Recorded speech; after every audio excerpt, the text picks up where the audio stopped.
Today is just one of those days when I'm in the mood to cook. I am making 3 things. I know these are going to be long stories, but they are things that I've never made before and showed you. So if you're interested, I want you to stay with me right here. So I wanted to make a beef roast today in the oven, and I had a lovely piece of undercut beef lying around.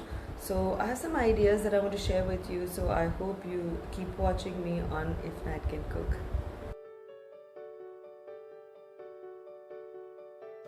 This is about 700 to 800 grams of beef undercut. I've taken the fat bits off and I've washed it really well. I'm going to season this with salt, black pepper. But before that, I'm going to make incisions along the way.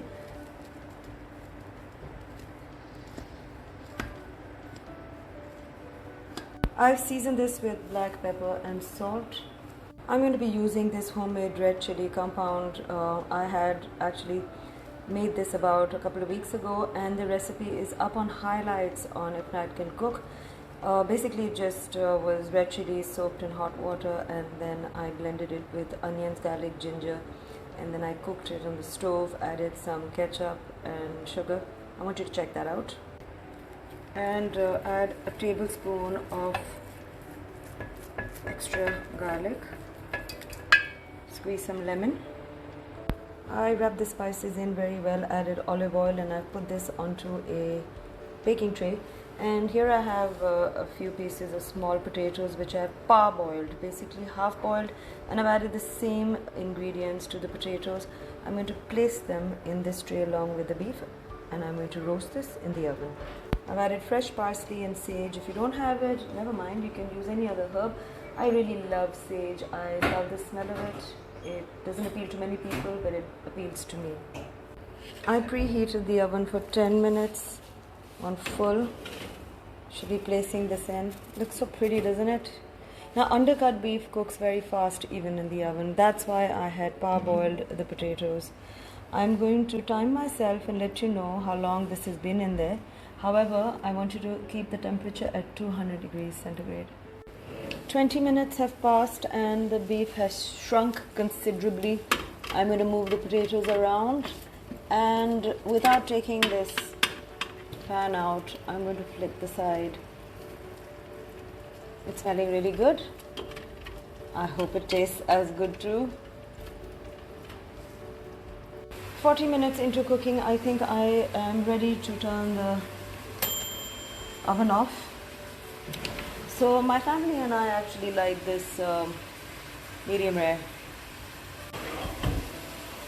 I'm going to let this rest. Okay, it's time to carve this out. It's rested for a good 10 to 15 minutes. By carve, I actually meant cut. I'm just going to cut this. I put this on a board. Can you see? I put it onto a platter like this, and I'm just going to line the sides up with the potatoes and the juices. And this is ready to be served. I think it was a very easy thing to make. I'm sure many of you will agree with me. Just a little tip: if you want it rare, 25 minutes. If you want it medium rare, then 35 minutes. And if you want it well done, then 45 minutes. I'm pretty happy with the way it's turned out. I like the crispy bits of sage here. You can use basil, you can use thyme, or if you don't have any of this, it's okay. You can make it without the herbs and just garnish it with a little bit of coriander. So I hope you guys like this recipe, and I really hope you make this one. I'd love to see a picture. All done with the roast. I've had a bite. It's pretty yummy, and I'm going to be posting this very soon. I hope you guys make it, and I hope when you make it to take pictures and send me. I'm making a chicken with mixed vegetables in a white sauce stew. I should be using some turmeric and some bay leaves, cardamom, etc. in a chicken stock. So I believe these ingredients boost your immunity, and that's what we need right now. So stay tuned and follow this recipe and make it too. 300 grams of boneless chicken cubed. You can use thigh pieces with bones as well, which is preferable. That's 200 grams of mixed vegetables. I have some cloves, 1 cinnamon stick, and 2 bay leaves, some black pepper, salt, some butter. I need to put that in a dish. Some flour, some milk, some garlic. I'm not using ginger, just garlic, and some turmeric powder. Here I have some olive oil, and I'm just going to get started now. Pour some olive oil into a pot like this. Add a couple of bay leaves, 1 cinnamon stick and 3 cloves to a pot. I've added a tablespoon of garlic to that, and while that sautés, I'm just going to add a pinch of turmeric to the chicken along with salt and pepper. Season with salt and add that to the oil. Spread it around, saute, max 3 minutes, 4 minutes. Add the mixed vegetables, that's about a cup and a half. Saute this well as well. If need be, you can season this with a little bit more salt. Cover and cook that. Alright, in another saucepan, take 2 to 3 tablespoons of butter. Add the same amount of flour. Make sure it doesn't burn. Brown this really well. We are aiming for a bechamel sauce. And over there, I have boiled about half a cup of oats. Barley actually. I'll show you the packet. That's half boiled, parboiled. Steel cut barley. I'm using this, you can use any one you like. You can even use pearl barley. That's nicely browned. I've taken it off the stove. I'm adding at least a cup of milk. Once that's mixed, I'm going to put it over the stove again on low fire and cook it till it thickens a bit. I'm going to wait for this water to dry, and then I shall be adding the barley to this and sauteing it really well. That's sauteed well. Add the barley. Now remember, it's parboiled, so let's stir this a bit and add some liquid to this. So once this is done, I'm going to be adding the white sauce, some water, some chicken stock cubes. Now I wish I had real chicken stock at home. I want you to make chicken stock at home and then add that, but I will do with whatever we have. I'm going to add the cubes first and water because I think I should boil the barley a little first. Cover this. Okay, so the barley is ready. I'm going to be adding the white sauce, a little bit of water, and making this into a nice soupy dish. If you don't use the white sauce, it's perfectly alright at this point as well. It tastes yummy. I'm going to pour a little bit of the sauce at a time. I'm going to use half and see. I feel like maybe I made too much white sauce for this. Nat can also be wrong sometimes. But that doesn't mean that I pour all the sauce because I made it. I'm going to use half of that into this.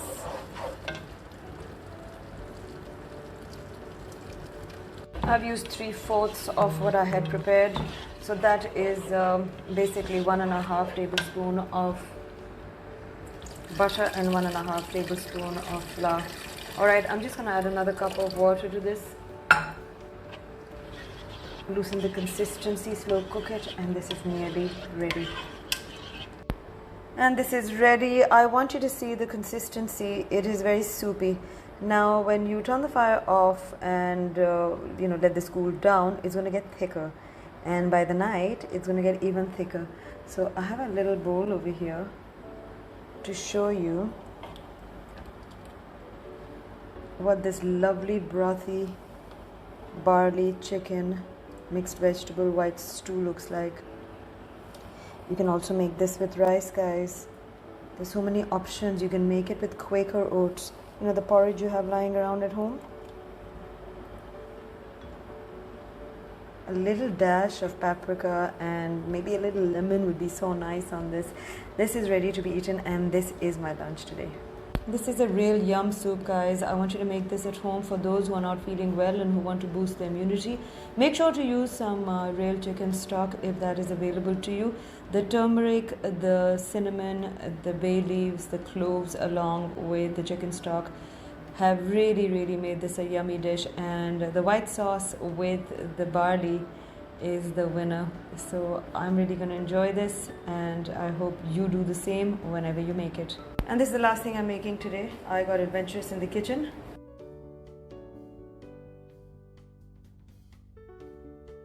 I'm going to be using this chicken with Asian inspired sauces and oils and vegetables, etc. So what I've done is I've taken 400 grams of boneless chicken, and I have Added 1 teaspoon each of ginger, garlic and black sesame seeds. You may use white.